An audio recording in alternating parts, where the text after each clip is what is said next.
Freud simply thought that this criticism was wrong, and contributions from other fields, including anthropology and art history and literary criticism, have in fact shown the ubiquity of sexual themes in all of human thought. Freud tended to look for sexual symbols, and he tended to find them. Although, for him, the most important element, at least as he describes it in the interpretation of dreams, is not the appearance of an object. Pointy object means phallic. A round object with a hole means a woman's genitals. That's not his best style of interpretation. His Freudian style of interpretation is to ask the question, what is this doing in the dream? What does it mean for the dreamer? The dreamer gives significance to the symbols.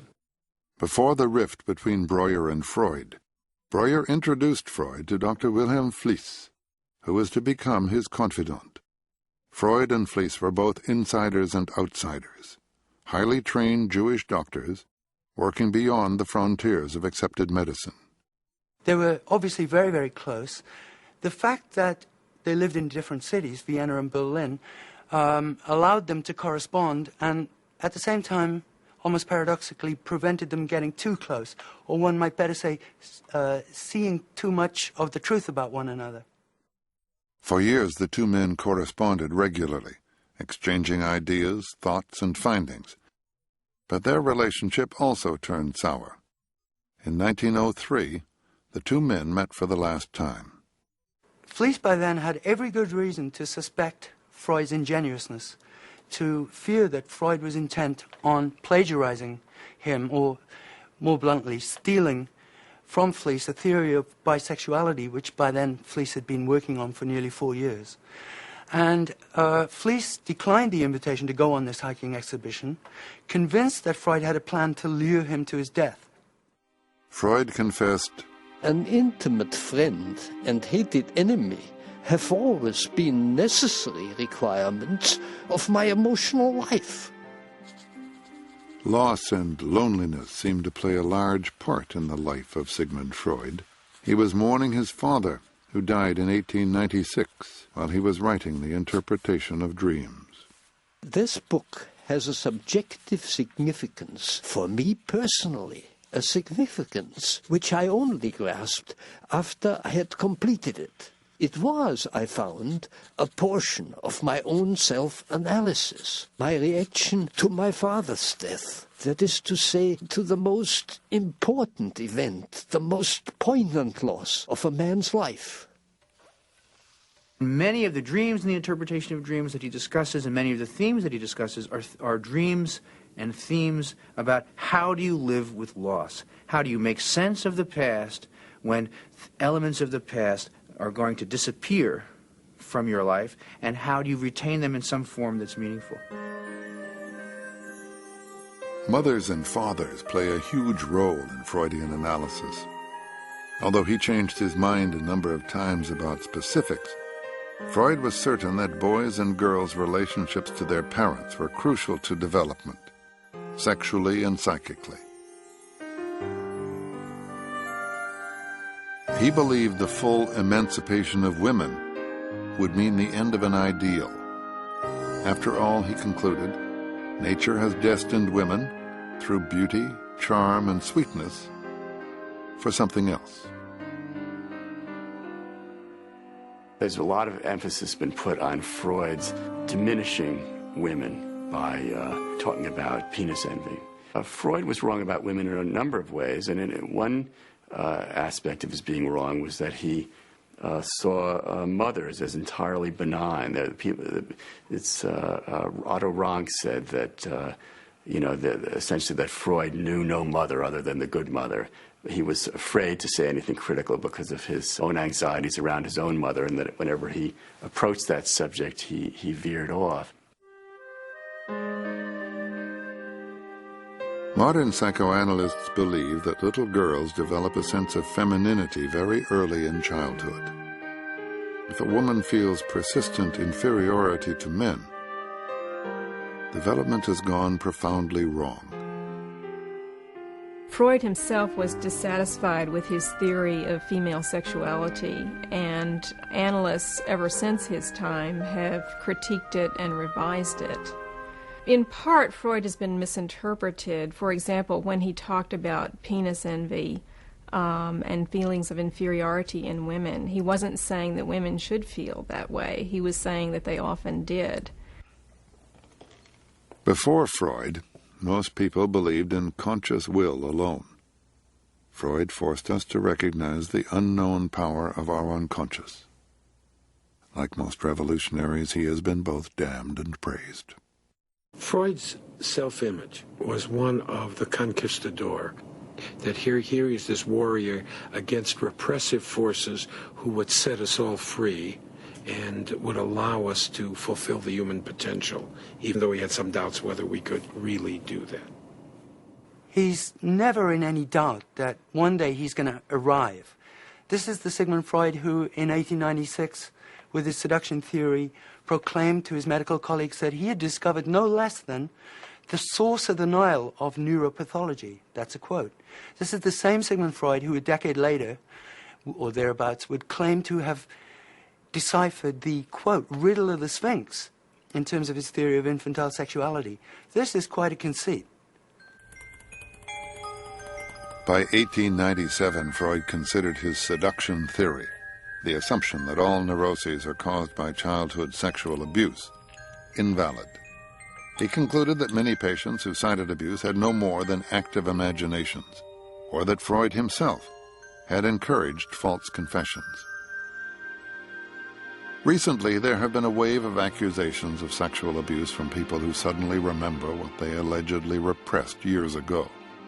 Although Freud withdrew his seduction theory and would have regarded most of these charges with skepticism, his theory of repression and the unconscious is being used, most Freudians would say misused, to assert their authenticity.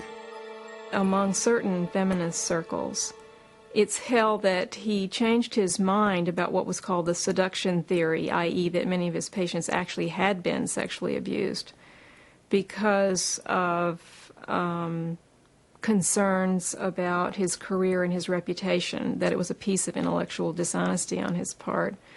This reading simply isn't true. Freud's discovery of infantile sexual fantasies was one of his most important discoveries, and he was very clear about this. And at the same time, he was convinced that a certain small number of children had been sexually abused, and he never gave up the idea that certain neuroses were caused by that.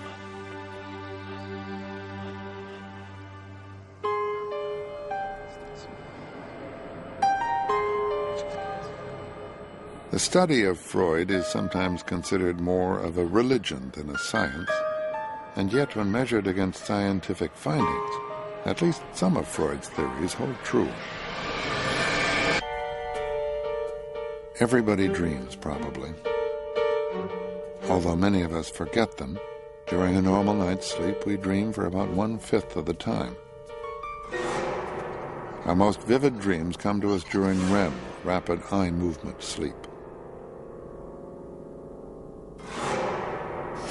They can be as intense and emotional as real-life experiences.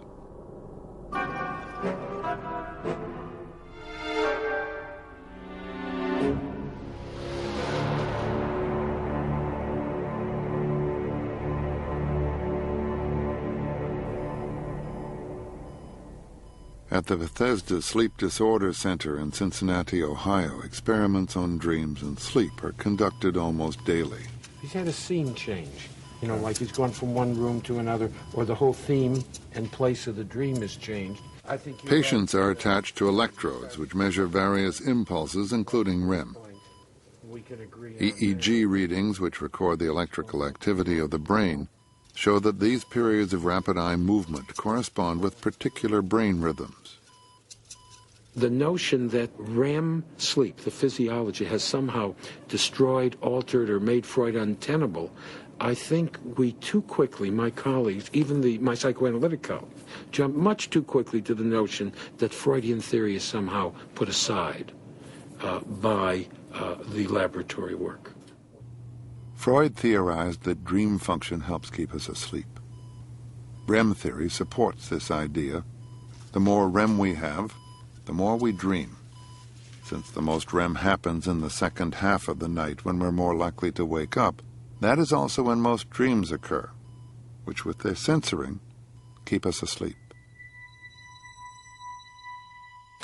I dreamt I was high up in an apartment building watching a volcano erupt when suddenly I heard a terrible noise, and I looked out and saw a huge tidal wave coming. And at that moment I suddenly thought, my children, and I turned around and saw each of my 3 children being swept out of the building. The next moment I was in the water swimming after them, and I was trying to find them, and I was crying and crying in the water. Then I was on dry land looking for them, and I saw all these dead people lying around. And first I found my eldest daughter, and she was wet, but she was alive. Then my middle daughter, and I knew for sure my youngest daughter was dead. And sure enough, I saw her lying out among all these other people, and she was dead. And I was crying and crying, and I woke up.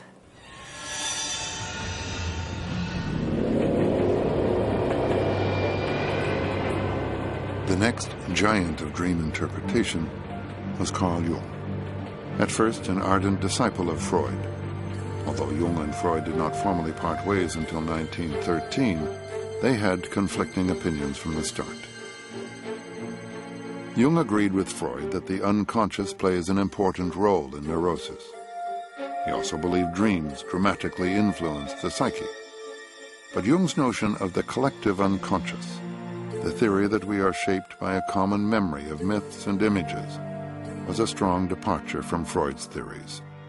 Jung also rejected Freud's insistence that life energy is primarily sexual. Jung converted many to his new form of therapy, but his approach to psychology owed much to the father of psychoanalysis. The history of modern psychotherapy begins with Freud, and a historical overview has to include him.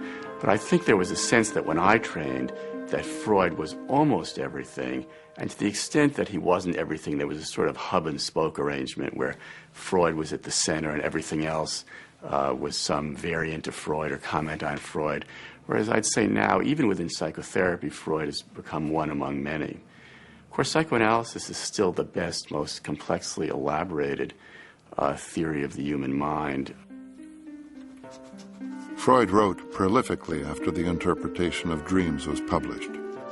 His later volumes included a study of the individual's relationship to society, a psychoanalytic account of Moses and the Jews, and more detailed work on the ego and the id.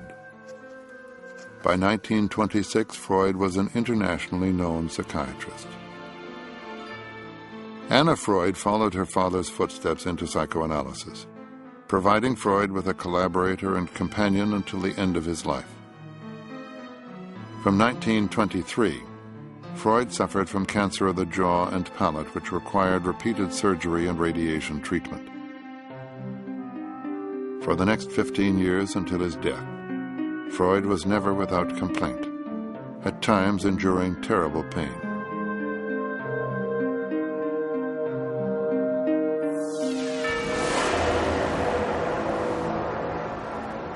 In 1933, the rise of the Third Reich infiltrated Freud's life. Because Freud was a Jew with rebellious ideas, psychoanalysis was blacklisted. Book burning staged by the Nazis consigned Freud's works to the flames. Exit visas from Austria were difficult to obtain, and Dr. Freud, even in old age, retained a fighting spirit. But in March 1938, the Gestapo appeared at Freud's home and left, taking Anna with them. Concern for his daughter was the event that broke Freud's will. When Anna came back the same day, Freud agreed to emigrate.